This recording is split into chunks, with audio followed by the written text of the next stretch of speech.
Ladies and gentlemen, please welcome member of the Brazilian Chamber of Deputies, Eduardo Bolsonaro.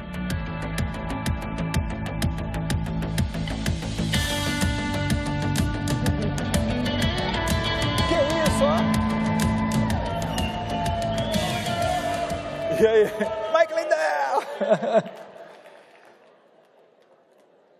It's an honor to be here right after the next President of the United States.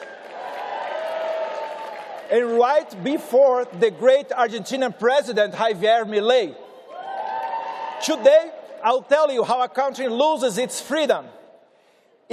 I look around and see these ordinary men and women who dreamed of a better country, left into a dirty prison as if they were worthless than an animal.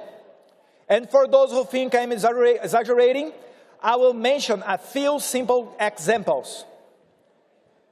You can take a look at the images. Felipe Martins, the President Bolsonaro's international advisor, like Jared Kushner, a brilliant young man in his studies with a promising future, imprisoned by a court of exception, accused of a coup d'etat never attempted or planned, and without hope of minimally fair treatment, as due process and broad defense no longer exist in Brazil. Silvinei Vasquez, former chief of police during my father's administration, the chief who most seized the drugs in Brazil. Eduardo Naime, chief of police, who was injured during the protests on January 8th while working during his holidays. And also lawyers, veterinarians, journalists, comedians, pastors, a sign language interpreter, a gospel singer, a homeless, an individual diagnosed with a high degree of autism, all of them imprisoned and accused of coup. These people are now receiving sentences of 17 years in jail. And Clezão, salesman, died inside prison as waiting trial for almost 1 year. And just like them, almost 2,000 people were arrested in a single day in Brazil. Elderly, pregnant women, and even children accused of being terrorists, of having attempted an armed coup, even though not a single weapon was seized. The totalitarian judicial system created the narrative with the help of the legacy media that these ordinary people were a threat to Brazilian state. And this climate of persecution expanded, censoring, and hunting critics of the current government. And under the excuse of preserving democracy, to imprison my father, the former president, who dared to put the interest of Brazilian people first.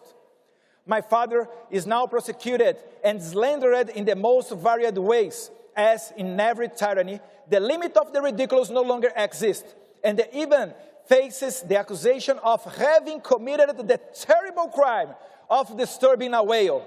Yes, this is not a joke. My father is criminally charged for passing by a whale on a jet ski through a complaint made by Lula da Silva's environmental minister. My friends, I conclude by making an appeal. Report what is happening in Brazil. Tomorrow, we will have 1 million people on the streets of São Paulo in support of President Bolsonaro. Make these images go all around the world. American congressmen, we ask for a hearing in your Congress. You are the leaders of the free world. Help us to expose this tyranny. It says my father often quotes in John 8:32. And you know the truth, and the truth will set you free. But there is still hope for Brazil. I'm looking forward here now to listen to the great president of our brother country, Argentina, Javier Milei. God bless you. God bless the free world. Thank you, CPAC. Thank you. Thank you. Thank you.